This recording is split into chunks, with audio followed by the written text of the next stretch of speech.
انت داخل تشتري موبايل جديد او ناوي تغير موبايلك استنى، الفيديو ده معمول علشانك. مش هكلمك عن ارقام ولا هقول لك ده ترند ولا هقول لك ده احسن ولا لا، هكلمك ازاي تفكر صح وازاي ما تندمش بعد ما تدفع فلوس. وخصوصا لو انت مشترك في القناه الفيديو ده ليك انت.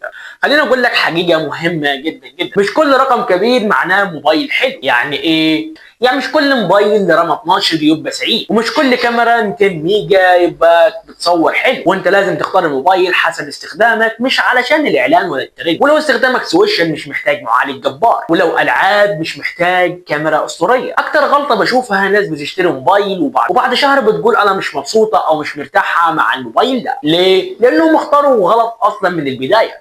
خلينا نتكلم بصراحه في موبايلات بس انا شخصيا مش برشحها خالص. ليه؟ لان سعرها مش منطقي خالص او بتقدم اقل من اللي بتدفعه. وفي شركات بتلعب على التسويق، اسم كبير، اعلان جامد، بس الاستخدام الحقيقي يخيب. ومش كل اللي بيطلع ترند بيبقى مناسب ليه. وده رايي من غير اي مجاملات ولا اعلان. ونيجي لحاجه كتيره ناس بتجاهلها وهي امان الموبايل. وفي اعدادات لو مفتوحه انت بتسهل عمليه الاختراق على نفسك. وفي تطبيقات شكلها حلو بس خطر وبتسحب بياناتك وانت مش واخد بالك. لو موبايلك بيسخن غريب او بطاريته بتخلص بسرعه او اعلانات غريبه خد بالك، ده مش طبيعي. الامان مش رفاهيه، الامان اساس. الفيديو ده مش معمول لاي حد، ده معمول مخصوص للي اختاروا يشتروا، واللي جاي طبعا اقوى واعمق. وهندخل في تفاصيل محدش يتكلم عنها خالص. لو عاوز تفهم مش بس تشتري، اشترك وخليك معانا. موبايل برو بلس، وهنا بنفهمك قبل ما تدفع. وبس كده، ويلا سلام.